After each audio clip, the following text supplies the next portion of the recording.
बंध कैसे चले, कैसे कर्मा चले, बंध कैसे टले, इच्छा सुनने की आगे बढ़ी। लेके भव भव के मन के भरम, तो ही ठहरेगा चित्त में धर्म। नित्य वंदन करे, मन में श्रद्धा भरे, नित्य वंदन करे, मन में श्रद्धा भरे, होवे हल्के हमारे करम। सतगुरु तेरी शरण, मिट जाए जन्म और मरण। बहु दुख सहे, कितने कर्म करे, बहुतो सत्य पे चले चरण।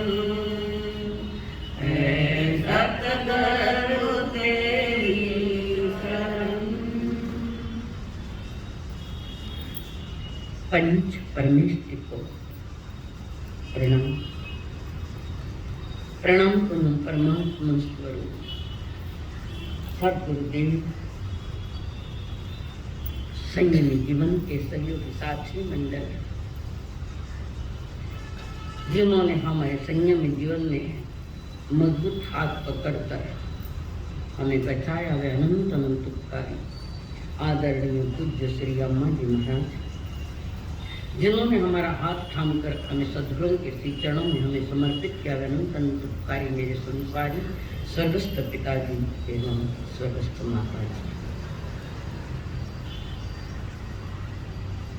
कर्म सिद्धांत जानने के लिए आए हुए एवं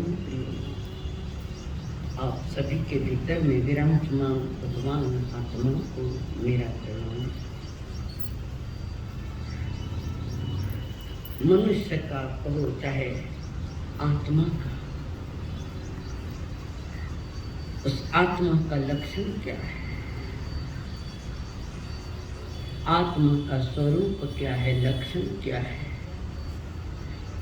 ज्ञानी जन अपने निज आत्मा के साथ कैसे वफादार रहते हैं, तो बता सके आत्मा का स्वरूप क्या है।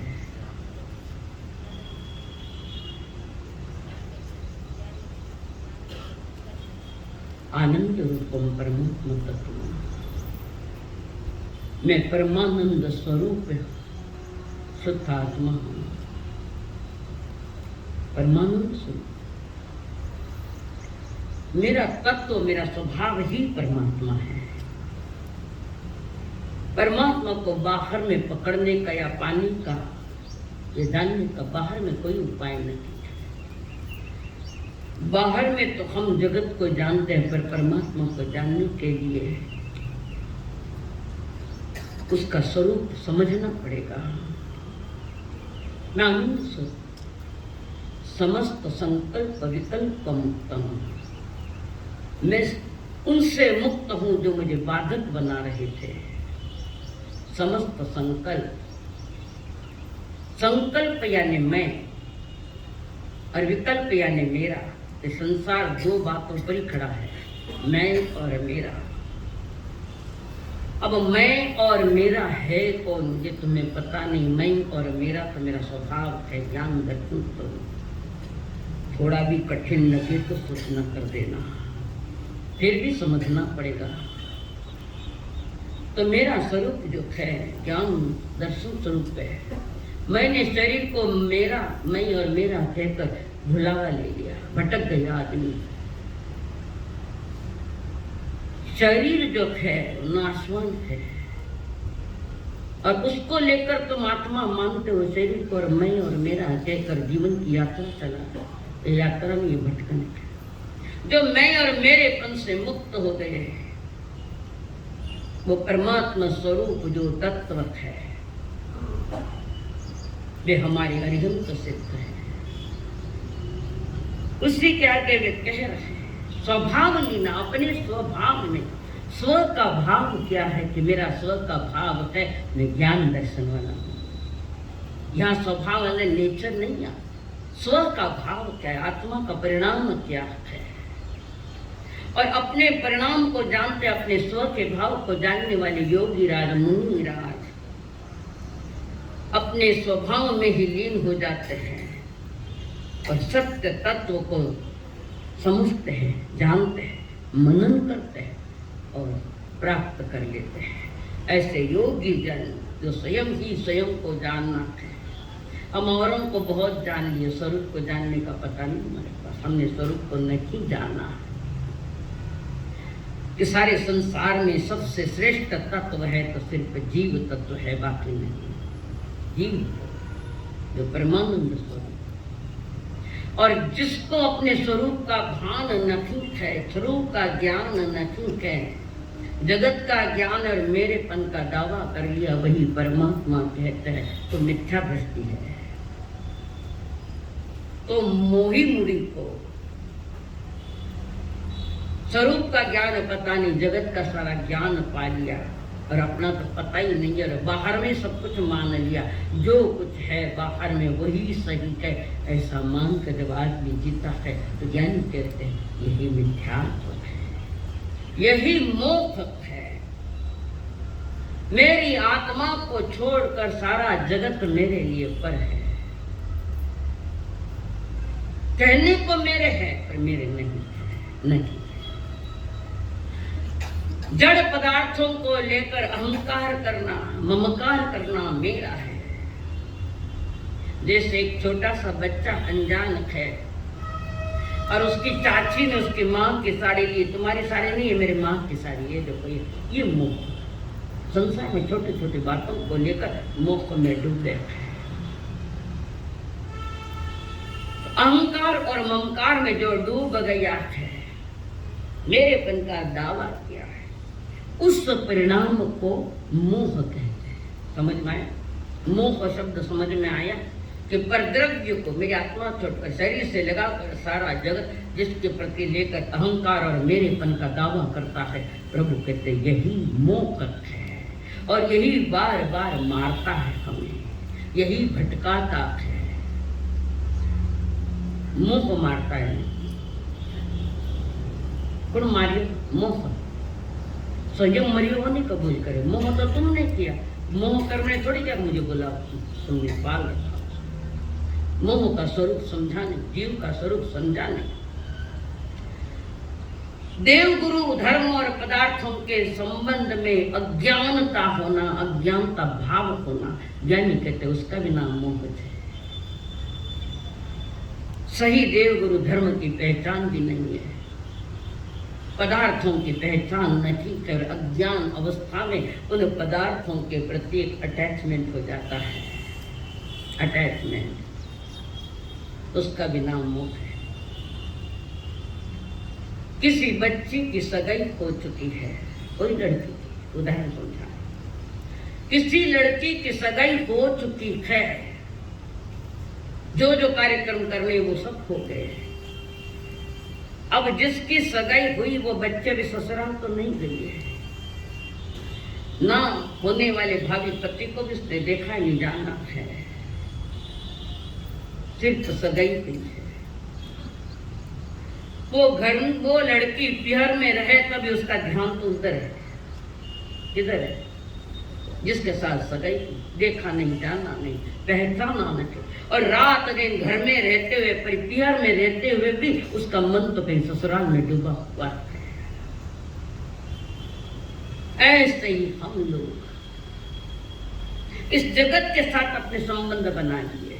लड़की ने लड़के के साथ संबंध बनाए और हमने जगत के साथ संबंध बनाए, जड़ के साथ संबंध बनाए। मैं और मेरे पर का ये दावा जो है, ये संबंध जो है, ये संबंध ही बंध का कारण है, कर्म बंध। ये संबंध, इसका मतलब ये नहीं है कि संबंध को तोड़ी देन खत्म कर दे, ऐसा नहीं। संबंध बनाते वक्त भी अंतर में एक ही लक्ष्य हो कि जो भी संबंध बनाए हैं वे मेरे नहीं, शाश्वत नहीं, सदाकाल के लिए नहीं है वे संबंध। घर में रहो, विरोध नहीं हमारा, पर जल कमलवत रहो। जैसे कमल कीचड़ में खिलता है, ऊपर आ जाता है, जल से निर्लेप है कमल। इस देश के प्राणों में बसा हुआ है कमल। कमल की महिमा है कि कीचड़ में जन्म लेने के बाद भी कीचड़ में नहीं रहा और जल के ऊपर आ गया। और कीचड़ में जन्म लेने वाले कीड़े मकोड़े मेंढक वही डराव करते हैं। अब आप कमल हो या कीचड़ वाले प्राणी को, ये तुम्हारा निर्णय होगा। और मोह कर्म को जितनी ज्यादा जोगे उतना संसार बढ़ेगा। और मोह किसको कहते हैं कि खोटी मान्यता है, विपरीत मान्यता है। परमात्मा ने जो 9 तत्व बताए उसका श्रद्धा न गई, जिन वाणी पर भरोसा नहीं, जिन वाणी पर विश्वास नहीं है। और कई लोग 9 बजे के दुकान में चले जाते हैं और उसको अगर मैं तो धर्म स्थान में पधारो, आप भी नहीं माना सा दुकान में जाना पड़े, कारण दुकान का अट्रैक्शन जो ज्यादा बढ़ गया, प्रभु के तो वो मोह है। स्वयं का थोड़ा सा सुधार लेता, स्वयं चिंतन मनन कर लेता तो कदाच 2 कदम आगे सरक जाता है। पर हम वही करें जो कल किया था, और हो सकता आने वाले कल में वही करेंगे। हमें स्वयं के प्रति कोई अनुराग नहीं है, स्वयं के प्रति कोई वफादारी नहीं, कोई विश्वास नहीं है, कोई श्रद्धा नहीं है स्वयं के प्रति। विपरीत अभिप्राय देता है कि हाँ सुख मिलेगा, होता है। नई गाड़ी ली 50 लाख तो सबने गांव में बताओ तो फिर मैं गाड़ी ली। अरे गाड़ी तो ले ली, पर तेरी गाड़ी क्या शाश्वत है सदा के लिए? या तो गड़बड़ हो जाएगी, या मौत के पार वो गाड़ियां घर जिसको अपना मानो था सब छूट जाएगी। और जब तक जीता रहा तब तो मेरेपन का दावा करता रहा, मेरा है। और यही गड़बड़ हो गई, जीव ने मोहनीय कर्म के तीव्र बंधन के लिए। और उसमें भी दर्शन मोहन सबसे खतरनाक है। चारित्र मोह भी इतना खतरनाक नहीं जितना दर्शन मोहनीय। खोटी मान्यता, विपरीत मान्यता, खोटे अभिप्राय और पर पदार्थ को मेरा कहना, प्रभु कहते हैं यही दर्शन मोहनीय। और जिसका ये दर्शन मोहनीय, दर्शन ने अनुभव प्रतीति, जिसका ये तीव्र है वो तीव्र से तीव्र हीन गति पाएगा और संसार को अनंत बढ़ाएगा। ज्ञानी जी ने बड़ी अच्छी बात है कि दृष्टि सुधारो, नजरिया बदलो, सत्य क्या है जानने की चेष्टा करो। जैसे आंख में मोतिया बिंदु आ जाता है तो दिखाई नहीं देता, ऐसे ही जीवन में ये दर्शन मोहनीय आ जाता है तो सही नजरिया नहीं दिखता कि क्या है न क्या, न जानता है न देख सकता है। सही नजरिया हमारे पास नहीं। जहां श्रद्धा नहीं करना वहीं श्रद्धा कर रहा है, और वो भी खोटी श्रद्धा है, और उसका ही पूर्ण उपयोग कर रहा है। खोटी मान्यता, खोटी श्रद्धाओं का। पंचेंद्रिय विषय सुख में आनंद मानता है, सुख मिलेगा। कितनों को सुख मिला, और पंचेंद्रिय विषयों में अगर सुख मानने से सुख मिलता है तो मूर्ख है महावीर जी जिन्होंने मन छोड़े, महल छोड़े। मूर्ख कौन है? ये परम ज्ञानी है। मूर्ख तो हम लोग मूढ़ हुए, जानते हुए भी अंगारा में हाथ डाल रहा, जानता है कि अंगारा में हाथ डालने से हाथ जलेगा, बार अंगारे में हाथ डालता है, हर जन्म में यही किया, और पता है फिर भी अंगारे में हाथ डालना नासमझी है, बेकार है। यही अज्ञान हमारा अनंत संसार का कारण बनता है। देवकी नंदन श्री कृष्ण जी महाराज, जिन्होंने अपने जीवन काल में कई युद्ध लड़े, बहुत सारे युद्ध लड़े, वे भी वासुदेव जी है, युद्ध लड़े थे उन्होंने। कई लोग उन्हें हिंसक मानते कि इतने युद्ध लड़े, कितना जीवों का घमासान हुआ, ये भी वासुदेव होकर भी इन्होंने इतनी हिंसाएं करवाई, यह करी है। पर दरअसल बात देखे तो श्री कृष्ण को युद्ध करने में कोई रस नहीं था, कोई रस नहीं था। हम लोगों ने देव के नंदन को ठीक से समझा न ठीक है, जाना न ठीक है, उनके सारे जीवन को ठीक तरह से जान लेते हैं, देख लेते हैं, समझ लेते हैं। विवेक की आंख से, ज्ञान की आंख से अगर झांकेंगे, झरोके के झांकेंगे, देखेंगे तो युद्ध देव के नंदन को पसंद ही नहीं था। युद्ध से कोई लगाव नहीं था, युद्ध से कोई प्रेम नहीं था, वे युद्ध के समर्थक भी न थे। कौन? वे युद्ध के समर्थक नहीं थे। इसको प्रमाण क्या है?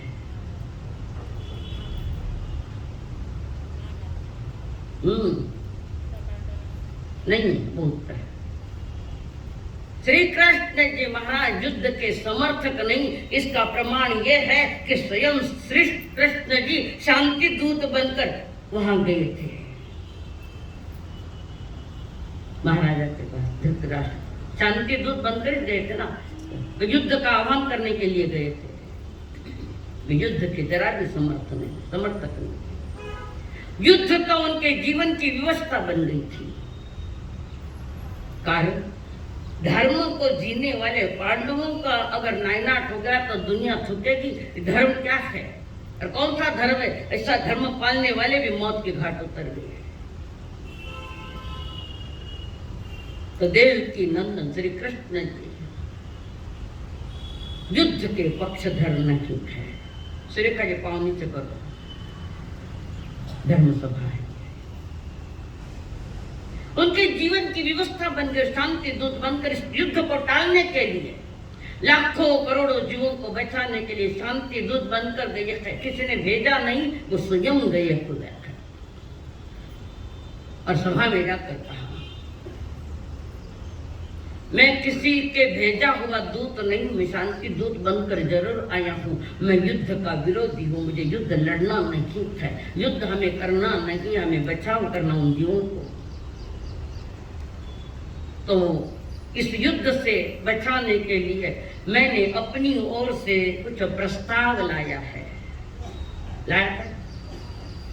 क्या प्रस्ताव लाया था? 5 गांव हमें मिल जाए, बाकी सब आप रख लें। और मैं जो निर्णय ले लूंगा वो स्वयं पांडव मान लेंगे उस बात को। तो भी समझ में नहीं आया और बार बार राजा को कह रहे, धृतराष्ट्र जी को, महाराज अगर युद्ध हुआ तो दुनिया तुम पर काला टीका लगाएगी। बाप को अक्ल नहीं, बेटे को समझाया नहीं। सारा कलंक तो तुम्हारे सर पर आएगा, सारी बातें तुम्हारे सर पर आएगी। तुम अभी भी प्रयत्न करो कि कम से कम 5 गांव तो दे दो पांडवों के लिए। सर चढ़ाए बैठा है वो दुर्योधन। और देव के नंदन ने कहा, दुर्योधन जी हमें कुछ नहीं चाहिए, तुम सब ले लो, 5 गांव दे दो। ये तो काका बाबा भाई बहन थे, पांडव परिवार की लड़ाइयाँ परिवार में ज्यादा हुई है, बाहर कम हुई है। ज्यादा लड़ाइयाँ तो परिवार में हुई है, अपने वालों से ज्यादा लड़े हैं। तो वहां पर देव के नंदन श्री कृष्ण जी ने कहा, दुर्योधन जी 5 गांव दे दो और कुछ नहीं, बाकी सब आप रख लो। युद्ध को रोकना है हमें, हम युद्ध प्रिय नहीं है। तब दुर्योधन ने क्या कहा पता है? सुई के नोक पर आवे उतनी भी जमीन मैं नहीं दूंगा। मिथ्या का मोतिया बिंदु दुर्योधन का नहीं दूंगा। बार बार समझाया देव के नंदन ने, कहो दुर्योधन जी युद्ध की भयावहता जानो, कितना भयभीत वो काल होगा जिस समय 2 बाजू से युद्ध लड़ा जाएगा, कितना भयानक। मुझे युद्ध में कोई रुचि नहीं है, कृपया आप 5 गांव दे दो। तो स्पष्ट कह दिया, एक सीट के नोक पर आए उतनी जमीन नहीं। क्या भाई भाई नहीं लड़ेंगे खींच के लिए? ये तुम्हारा धर्म है। युद्ध को आप ही चाहते हो, परिवार में लड़ाइयां आप चाहते हो। और लड़ाई किसकी? जमीन की, दौलत की। कमाया तुमने नहीं, तुम्हारे बाप ने कमाया था, तुम कहाँ लेने जाना? ऐसे देव के नंदन से पुनः के दुर्धर्म, इस भारतवर्ष के सारे वंश भी नष्ट हो जाएंगे। लाखों की मौतें इस युद्ध में होंगी, कर्म भूमि उस क्षेत्र में। तुम समझ जाओ युद्ध मत।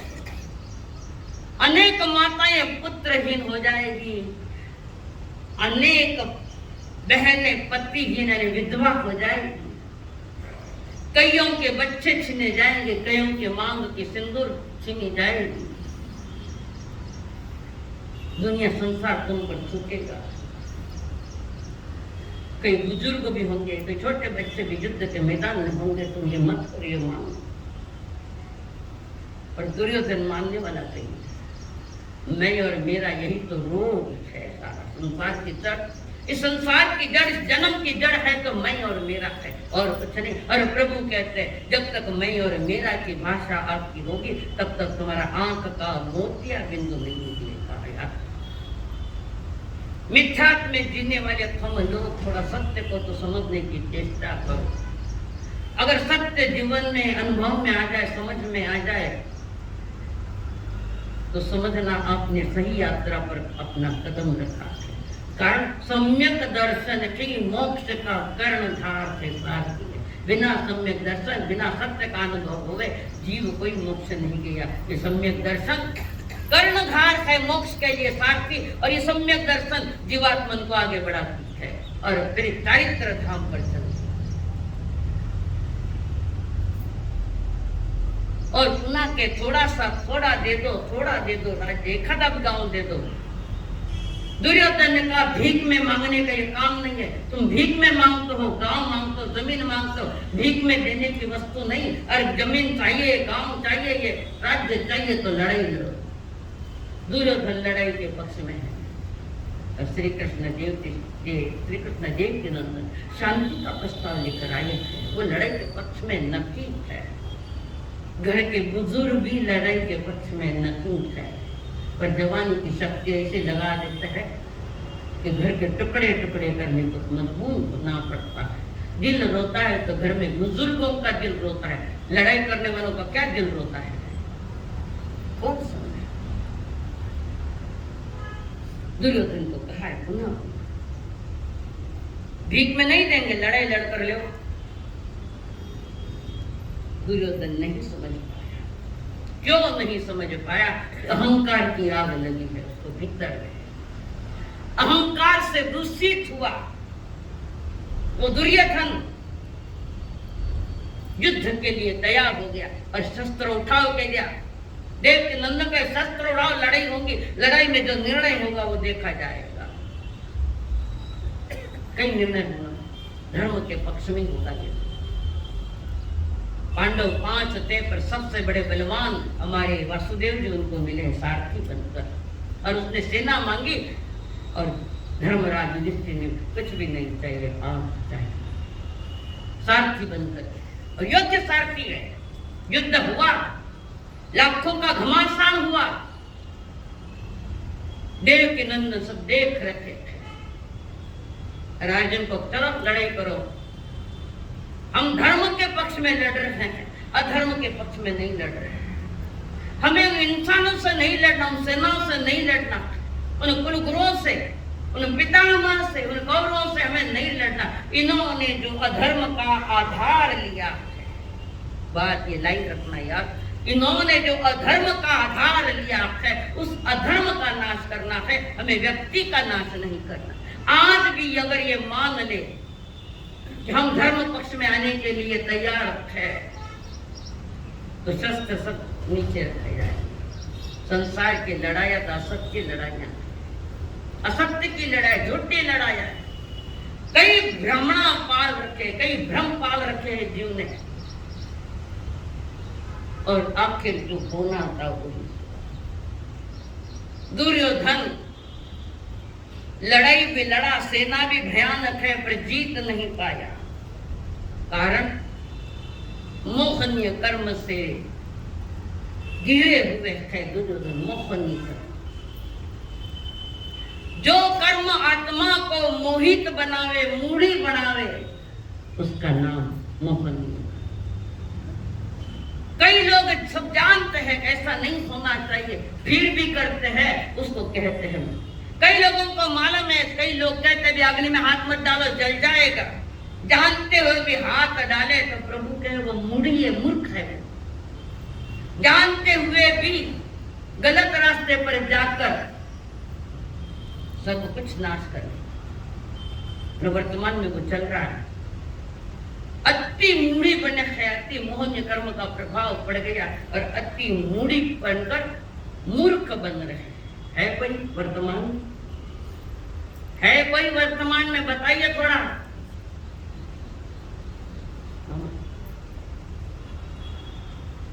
नहीं, वर्तमान में चल रहा है मोहनीय कर्म का जबरदस्त प्रभाव पड़ा।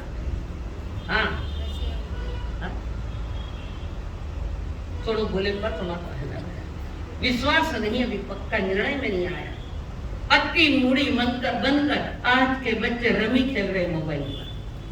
कितने लोगों को घर बार बेचने पड़े, सब कुछ छोड़ना पड़ा, सब कुछ त्यागना पड़ा कि करोड़ों की संपत्ति हार गया, रमी में हार गया। थोड़ा बच्चों की तरफ ध्यान रखो। मैं तो रखे रही हूँ, आप भी ध्यान रखो। कहाँ गड़बड़ हो रही है, कहाँ बुजुर्ग जिन्होंने परिश्रम से 18 पापों के साथ धन कमाया और ये बच्चा रमी खेल कर पैसे को खत्म कर दिया। अब पता ही नहीं लगने देवे किसी को। ये मोहनीय कर्म का प्रभाव, जिसने धन से ज्यादा प्यार किया कि एक रात में करोड़पति बन जाऊंगा, और आजकल एडवर्टाइज उसकी चल रही है ज्यादा। रमी खेलकर सारा घर बार उजाड़ दिया, खाने तक की व्यवस्था नहीं, बैठने के लिए छत नहीं, खरीदने के लिए धन नहीं, रमी खेला क्योंकि धन का आकर्षण इतना बता दिया और इतना बढ़ा लिया कि सब हार के चले गए। नहीं हुआ है? कोई खेलता हो तो बंद करो, मेरे लिए बंद करो। और जिन्होंने सौगंध नहीं लिए वो हाथ ऊपर करो, जल्दी हाथ ऊपर करो जिन्होंने सौगंध नहीं लिए।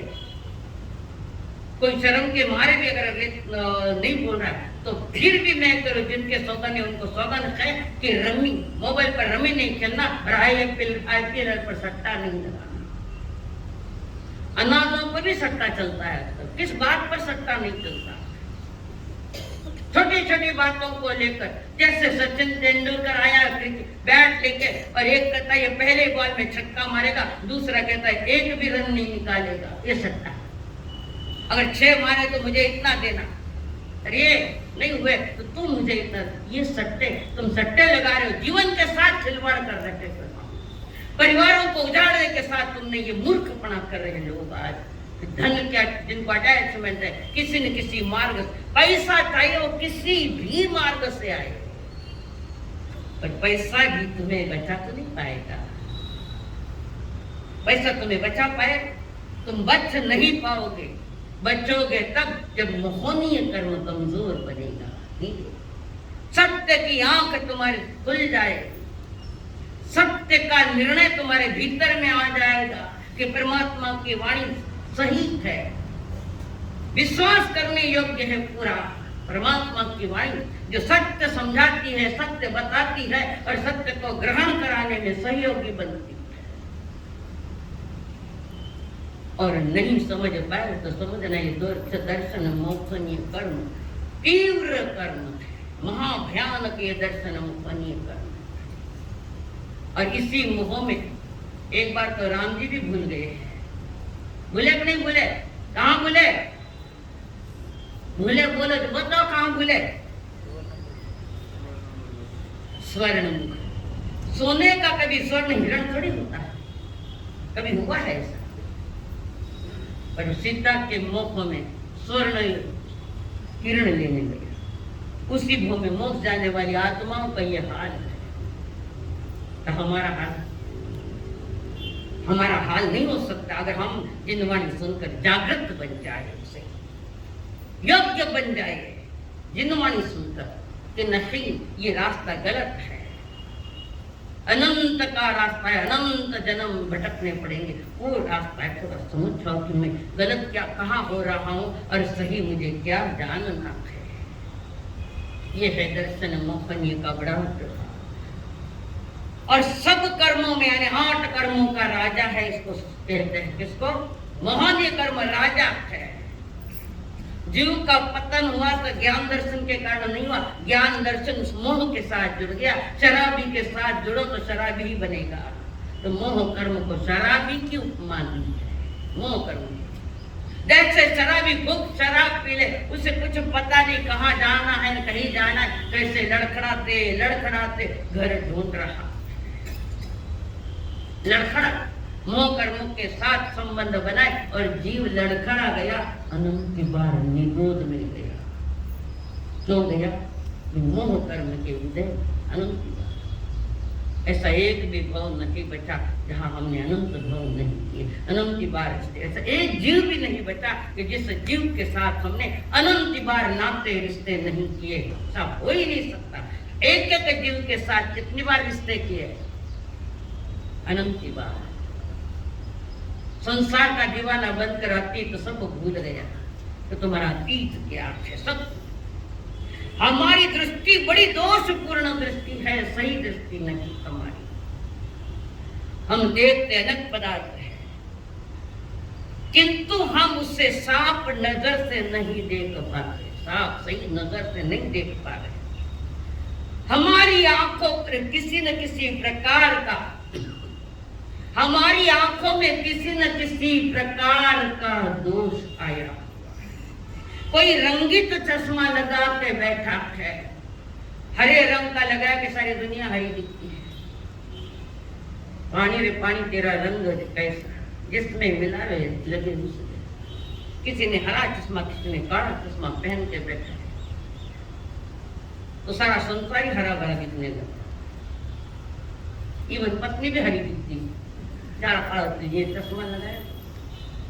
आपको पता, एक बार हनुमान जी जब लंका में पहुंच गए और लंका में जैसे ही पहुंच गए, पहले तो रावण को देख के कहा है क्या है, सारी लंका देख कर आ गए। पता लग गया तो हनुमान जी के साथ भी अभद्र व्यवहार हुआ है, उसका जिक्र अभी नहीं करना। और हनुमान जी सीधे अशोक वाटिका में आए और उस वाटिका में फूल थे एक ही कलर, सफेद सफेद रंग विद्राग मार्ग का प्रतीक है, सफेद। और सीता मैया को उन्होंने देखा, मां को देखा। सीता मैया ने पूछा कौन हूं? मैं कौन हूं ये बात अलग है, पर मैं किसका हूं ये तो पूछो। कि मैं प्रभु रामचंद्र जी का परम भक्त हूँ और तुम्हें ढूंढने के लिए मैं यहाँ आया। सीता ने पूछा मेरे प्रभु कैसे हैं? आनंद में है, पर आपके विरह में बड़े परेशान है, तो मैं सिर्फ पता लगाने यहाँ आया। और वो सारी नगरी वो लंका सब देख ली, आंखें लाल सुरंग हो गई हनुमान जी कि मेरे प्रभु की पत्नी को या बंदी बना के रखा। और इतना भयानक क्रोध हनुमान जी को है, आंखें लाल लाल हो गई। तब हनुमान जी सारी स्थिति का वर्णन किया उधर की, और मां सीता ने बस मैं एक का इंतजार कर रही हूँ, और किसी का नहीं, एक का इंतजार करूँ। सीता ने, वो मेरे प्रभु तुम किसका इंतजार करते हो? किसका? अब घर परिवार की बात है, आप भी इंतजार करते हो मुझे मोक्ष मिल जाए, तो इंतजार से मोक्ष मांगता है, इंतजार से मिलता है मोक्ष, इंतजार से आनंद मिलता है। आज नहीं तो कल मिलेगा आनंद, कल नहीं तो परसों। जमा जन्म जन्म जन्म बीत के आनंद का स्वभाव जिस जगत से है ही नहीं, आनंद का स्वभाव तुम्हारी आत्मा से, तुम आनंद कर लो। और हनुमान जी वहां मैया को कहा मैया डरो मत, जल्द ही प्रभु निकलने की तैयारी में आपको लेने के लिए। खुशी के आंसू मां मैया के, सीता मैया के आंख में आंसू। माँ प्रणाम के मैं। और सारी घटना हुई। पुनः प्रभु पधारे, युद्ध हुए, मैया को अपनी पत्नी को लेके गई। एक दिन कोई रामायण कोई पढ़ रहे थे वहां पर, अयोध्या में रामायण पढ़ी जा रही थी और उस अशोक वाटिका का वर्णन चल रहा है। तो वे कह रहे अशोक वाटिका में कितने सुंदर सुंदर सफेद रंग के फूल थे। हनुमान जी कह रहे झूठ बोल रहे हो, अब झूठ बोल रहे हो। झूठ नहीं बोले, जो है वही कह रहे। अशोक वाटिका में बहुत सुंदर सुंदर सफेद रंग के फूल थे। हनुमान जी कह रहे नहीं थे सफेद रंग के, फिर कौन से रंग के थे? कि लाल रंग के थे। अब सफेद फूल लाल रंग के क्यों दिखाई पड़े? आंखें लाल सुरंग हो चुकी थी उसकी। रावण को लेकर लाल सारी आंखों में लालापन आ गया, लाल रंग छा गया। वो कहते हैं फिर जो पढ़ रामायण पढ़ रहे उन्होंने कहा हनुमान जी फूल तो सफेद ही थे पर तुम्हारी आंखें लाल थी, तो सफेद फूल तुम्हें सफेद रूप के दिखाई नहीं दिया, लाल रंग में दिखाई दिया। जो जैसा है वैसा समझ में नहीं आए, ये तुम्हारा दृष्टि दोष है। ये तुम्हारा दृष्टि दोष है। पहले नजरिया ठीक करो, और नजरिया ठीक होता तब है जब तत्वों को जानकर तत्वों का श्रद्धान करता है, पदार्थों को जानता है और पदार्थों को ठीक से समझ लेता है कि जिसकी दृष्टि सुधर गई सारा सौंदर्य सारा दृश्य बदल जाता है उसके लिए। तो हमारी दृष्टि बिगड़ी हुई दृष्टि क्या है? तो संसार का सौंदर्य भी तो सौंदर्यवान है, प्रकृति बहुत सौंदर्यवान है। मैं आपने पूछो आप बगीचे में हो और प्रकृति का आनंद ले रहे हो, खूब आनंद ले रहे हो प्रकृति का। हो सकता है मैसूर के वो वृंदावन गार्डन में भी गए, प्रकृति को देख रहे हैं और खूब आनंद ले रहे, और कोई रिंग बज गई, अमुक की जगह दुर्घटना हो गई। तो बोलो उस बगीचे में तुम्हें आनंद आता है? आएगा आनंद? तो इतनी देर तो ले रहे थे ना आनंद, अब कहाँ गया? कोई ऐसा ही संदेश आया जिसमें वो वृंदावन गार्डन भी बेकार लगने लगा, प्रकृति में आनंद दिखाई नहीं दिया, प्रकृति में भी दुख दिखाई दे लेगा। प्रकृति न दुखी है न सुखी है, तुम्हारे मन के प्रमाण सुख दुख का अनुभव करते, पहले सुख का अनुभव किया पुनः दुख का अनुभव किया। तो ये सुख दुख का अनुभव करने वाला कराने वाला कौन थे? कि मोहनीय कर्म, और उसमें भी दर्शन मोहनीय का ये खेल। हम जैसा सुनना चाहते हैं वैसा हमारे साथ सुना तो हमारा साथ गणत होता है, और जो तुम सुनना नहीं चाहते हमारा सब वही सुना रहते हैं, तो क्या कहेंगे? क्या कहेंगे? सोकापनी मारा काय नहीं लाया काम को नहीं, ये सुरेश भाई ने काम को नहीं लाया। कितना प्रतिकूल बोल रहे हैं। मेरा प्रतिकूल बोलने का कारण है कि तुम्हें अनुकूल बनाना है, धर्म से अनुकूल बनाना, और वही कारण क्या? अनादि से प्रतिकूलता में तुमने दुख मनाया, और अनुकूलता थोड़ी मिली कि आनंद मनाया, सुख मनाया। और ये दो मृग जैसा है ये तो सब। जैसे गर्मी के दिनों में दूर से कोई प्यासा है, पानी पीना चाहता है, और दूर देख रहा है कोई पानी मिल रहा है क्या? सूरज के ताप से बालू रेत गर्म हो गई और वो चमकने लगी, तो प्यासे को वहां पानी दिखने लगा, और पानी पीने के लिए वहां गया तो वहां बालू रेत थी, पानी भी नहीं, और मृग जल के पीछे प्यासा प्यास पानी पानी करता वही मर जाता है। ये संसार एक मृग जल के समान, ये संसार दुख रूप है। इस संसार को हम ना तो दुख रूप कह सकते हैं ना सुख रूप कह सकते हैं, बस है वो। सुख दुख का निर्णय मनुष्य स्वयं करता है, इसलिए उसे समझ नहीं पा रहा है ये दुख क्यों खड़ा है और ये सुख कैसे आएगा। खेल दैव गति खेल दैव गतीचा नाही कळला कुणाला, खेळ दैव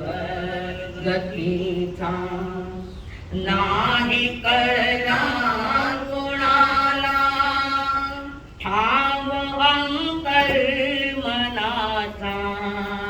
नाही मिळला कोणाला खेळ दैव गतीचा. दैव गतीचा खेळ कोणाला कळला? जो हम दैव कहते हैं, विधि विधान कहते हैं, आगम में क्या शब्द है उसके लिए? जल्दी बोलो, आगम में क्या शब्द है उसके लिए? दैव गतीचा कळला ही नहीं, नसीब ध्यान में नहीं आएगा और सामने आएगा. ये क्या भी नहीं, प्रारब्ध. पहले दिन का ये शब्द है प्रारब्ध शब्द, जिसको उदय काल कहते हैं. खेळ दैव गतीचा नाही कळला कोणाला ठाम अंतर्मनाचा नाही मिळला कोणाला खेळ दैव गतीचा. आतले मन रडते, बाह्य मन ते तडपते, जे जे घडणार येथे नाचुके तेच घडते. आतले मन रडते, बाह्य मन हे तडफडते, जे जे घडणार येथे नाचुके तेच घडते. पाश मृत्यूचा येता, पाश मृत्यूचा येता, सांग टळला कुणाला. पाश मृत्यूचा येता, सांग टळला कुणाला. ठाव अंतर्मनाचा नाही कळला कोणाला खेळ दैव गतीचा. समझ पाए? निर्माता कौन है? प्रारब्ध जो बिगड़ गया इसका निर्माण करता कौन है? तुम्हारा मोह कर्म. खूब नाचे इस मोह कर्म के पीछे, अनंती बार नाचे और अनंती बार मोह के नगरियों में मरते गए. अनंती बार मरते गए. आज के खेल थोड़ी. तो ये जो मोह कर्म थे इसके बंधन के कारण क्या, किस कारण ये कर्म बंधता है, कैसे बनता है? ज्ञानी जनों ने इसके लिए क्या कहा है कि कर्म कैसे बनता है. गौतम स्वामी ने प्रभु से प्रश्न किया, ये मुक्तनीय दर्शन, मुक्तनीय कर्म कैसे बंधता है? बिना बंधे तो देना नहीं, कैसे आता है? उन्होंने कहा, केवली श्रुत संग धर्म देवा अवर्णवादो दर्शन मोह से. उसके कारण बताए. दर्शन मोहनी कर्म बंधन के सबसे पहला बताया उन्होंने, केवली के प्रति बहुमान न छूटे. केवली भगवान में भी दोष देखने वाले लोग बैठे हैं. जो स्वयं निर्दोष होता है, सारा संसार उसको निर्दोष दिखता है, गुण गुण दिखता है. केवली भगवान को भी दोषी ठहराता है. निर्दोष में दोष देखना दर्शन मोहनीय कर्म का कारण है. अरिहंतों का अवर्णवाद करना और जिससे अपनी दृष्टि पूर्ण विकृत कर लेना. केवली भगवान के ऊपर श्रद्धा, उनके देशना पर, उनकी वाणी पर न श्रद्धा है न विश्वास है. विश्वास है सिर्फ नश्वर चीजों पर, शाश्वत चीजों पर विश्वास ही नहीं. नश्वर पदार्थ पर ज्यादा विश्वास. शाश्वत क्या और नश्वर क्या यही पता नहीं है कि निर्णय कैसे लो क्या लो, और है नहीं उसका पता ठिकाना. परमात्मा की देशना, जिसको हम श्रुत ज्ञान का झरना या श्रुत वाणी कहते हैं, उसमें शंका करना ऐसा हो सकता है क्या? पूछे हमें भी कहते ऐसा कैसे हो सकता है? तो हो सकता है कि नहीं हो सकता, तुम प्रैक्टिकली प्रयोग करो तो पता चल जाएगा कि हम स्वयं गलत है निर्णय नहीं। कौन कहता है जमीकंद नहीं खाना? शास्त्र में कहीं लिखा नहीं है, तो शास्त्र व्यवस्थित बात के कटे लिखो है कहीं कि जमीकंद नहीं खानो कर, इसलिए शास्त्र पढ़े। कौन कहता है जमीकंद नहीं खाना? कौन कहता मांस मदिरा नहीं पीना? कौन कहता है रात्रि भोजन नहीं करना? ये ग्रंथों में है ही नहीं, शास्त्रों में है ही नहीं। सड़ेड़ा माथारी बात है जिनका दिमाग सड़ गया है बुद्धि। तो शास्त्र में तो और भी बातें बहुत है, खाने के लिए मना नहीं कहते, खानों पे। मेरा तो बहुत गलत शब्द है, नहीं बोलूं मैं सपना में। शास्त्र में ऐसी भी चीज है जिसका कोई वर्णन नहीं है खाना नहीं करके। शास्त्र में लिखे कि गोबर खाओ तो नहीं,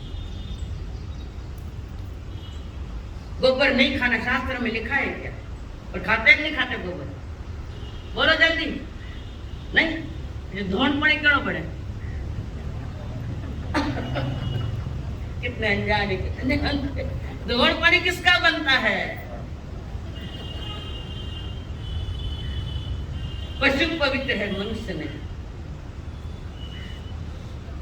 शास्त्रों की दलील दे रहे इसके लिए, तो सारे शास्त्र इसी के लिए पढ़े क्या? कटे लिख तो रहे कि जमीकंद नहीं खाऊंगा, इसके लिए शास्त्र है। और कितने शास्त्र तुम्हारे बचे? कई शास्त्र तो खत्म ही हो गए, थोड़ा थोड़ा बचा है, काल में समा गए कई बातें। तो जो ऐसा कहते हैं कि कौन शास्त्र में लिखा है जमीकंद नहीं खाना, ये जिनवाणी जिन देशना का अपमान, और जिन देशना का जो अपमान करता है वो परोक्ष रूप में निज आत्मा का अपमान करता है। देव गुरु धर्म की वाणी में मिथ्यारोपण करना। हमने तो इन सब चीजों को सही माना है, जो सही नहीं उसको सही माना है, और जो सही है उससे सही नहीं माना। यही तो दुखड़ा है साहब, कर्मारी जड़ रहा दुखड़ा यही है। उसके साथ श्रुत वाणी का अपमान करना। जिनेश्वर की वाणी, श्रुत वाणी जो आगम में लिखी है, शतरंज पर रखी किताबें है तुम्हारी में बार बार, अभी नहीं है पर मैंने बार बार टोका हुआ है कि नीचे शतरंज पर तुम्हारे गंदे पाव पड़े, और उस पर अगर तुम आगम वाणी या शास्त्र रखते हो तो ये ज्ञान का अपमान है। और जिसका दर्शन बिगड़ा उसका ज्ञान भी बिगड़ा हुआ है। विषय कषायों के पोषण में खूब आनंद मनाता है, जिनवाणी का अपमान हुआ। आगे वे बता रखे कि संघ का बहुमान नहीं करना, चतुर्विध संघ, पर वे बहुमान करने योग्य होने चाहिए, नहीं तो क्यों करोगा बहुमान। संघ वही होता है जो विवेक के साथ मर्यादा युक्त जीवन जीता है, वो संघ के लोग बहुमान करने योग्य है। जीवन में कोई मर्यादा है न कोई मान है, पर बिगड़ता जा रहा है। उस संघ की बात करें जिसे प्रभु महावीर ने कहा था साधु साधु शराब संघ, उस तीर्थ का उस संघ का अपमान करने से धर्मदेव, चाहे वो तीर्थंकर हो, चाहे वो केवली हो, चाहे मोक्षगामी आत्माएं हो, उनका बहुमान नहीं करना, अपमान करना, ये दर्शन मोह का बंध है। ज्ञानी जन और भी ज्ञानियों का अवर्णवाद करना, झूठी झूठी बातें, झूठे कलंक लगाना। ऐसा कलंक लगाया था राजा के ऊपर, महाराजा चंदन, जिसके ऊपर जो वो कलंक आए हुए थे, और जिनके काल विवाह से निकल गया, पूर्व भव का कर्म उदय में है। कौन क्या कर सकता है? कर्म उदय में, और कर्म ऐसा उदय में है, कहीं ना कहीं तो जहर खाया है, तो ये तो उदय में आना ही आना है, जरूर आना है। कर्म ने कैसा नाच नचाया, किधर से किधर ले गया। कर्म का नाच आज तक नाचते आए, अभी भी थके नहीं को। एक बार थकान महसूस करो कि कर्म ने जीव को कितना नचाया। देव जाने कुणी हो, देव जाने कुणी, लवांकुशाचा हलरी पाळना, वनी वाल्मिकी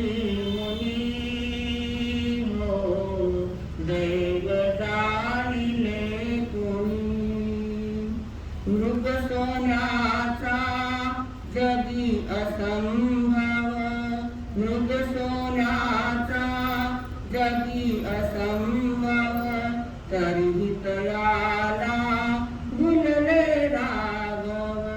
श्रीरामाला चकवून गेल्या, श्रीरामाला चकवून गेल्या, शक्ती मायाविनी हो.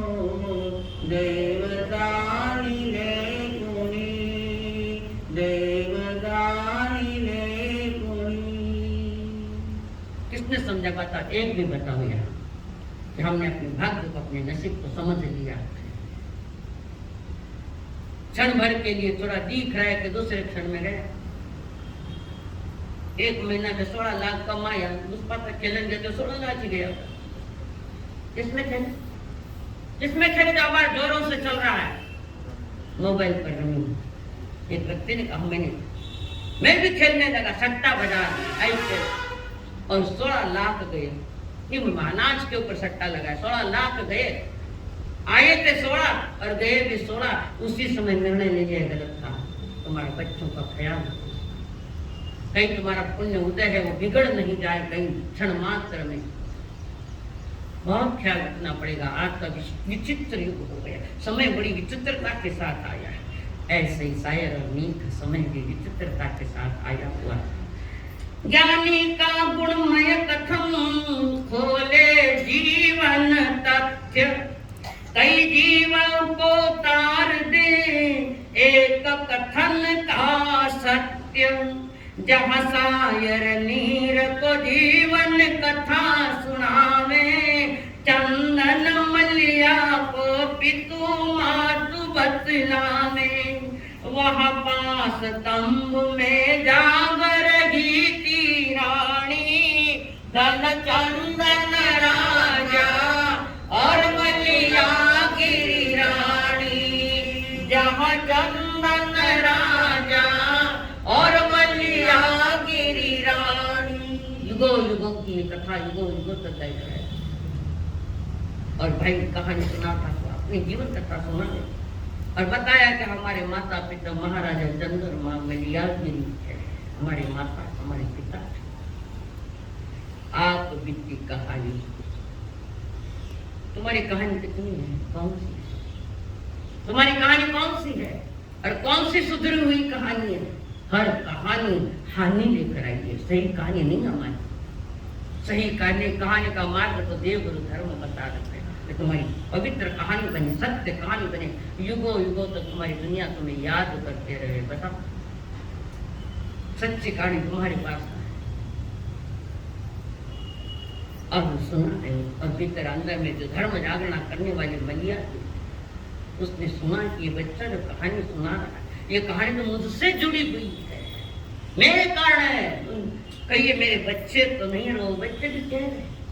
माता पिता महाराजा चंद्र और मलिया के हमारे माता पिता, और सारी कहानी बताई कि कैसे देश से हमें निकाला। किसने निकाला देश में से किसने निकाला था? मदना दासी। महाराज जागृत हो जाओ, मध्य रात्रि में तुम सबको मार डालेंगे। तुम्हारे भाई जो है धन का जो लोग, भाई भाई को मार रहा है बाप, बेटे पर बेटा बाप को भी मार रहा है। मार मध्य प्रदेश में हुआ है, मध्य प्रदेश या महाराष्ट्र में। बेटे ने अपने बाप और माँ को मंदिर में मार डाला। क्यों? कि शराब पीने के लिए पैसा नहीं दिया। नहीं हुए ऐसी घटनाएं? गलत रास्ते में जाते हुए बच्चे को बचाने के लिए कदाच बाप ने पैसे नहीं दिए तो बाप का खून करता हुआ भी मूर्ख डरता नहीं हो। और ये हुई घटना अभी 2 साल पहले नहीं हुई, साल अभी की बात है। रोज घटनाएं आती है, सहज पढ़ लेते हैं, भूल जाते उस घटना को कि ये क्यों हो रहा। और वो सच्ची कहूं, पतिव्रता कहूं, मैया की जो तंबू में बैठकर प्रभु का स्मरण कर रही है, पंच परमेश्वरों का स्मरण कर रही है।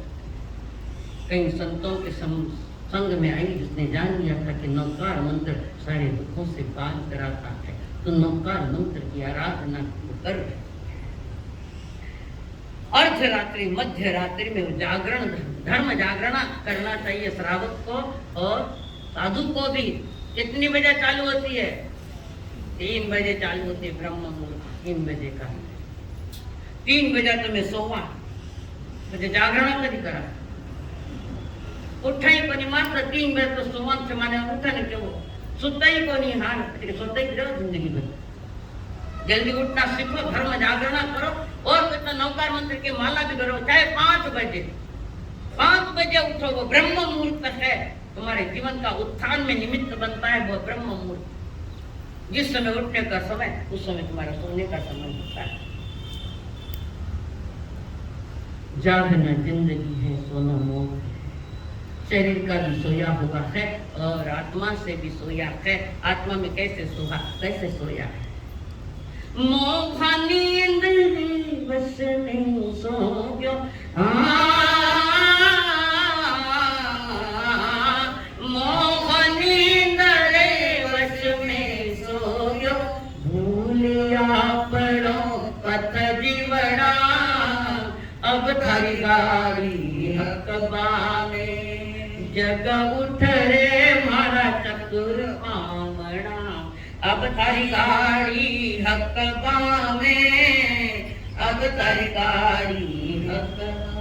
बाहर की कथा सुन रही है, मध्य रात्रि में ब्रह्म मुहूर्त में नमस्कार मंत्र का ध्यान लगाई गई।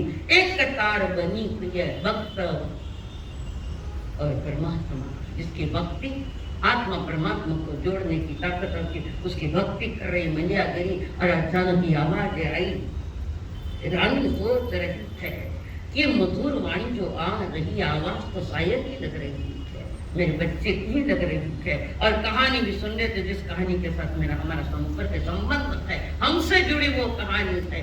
जाऊं देखो क्या है।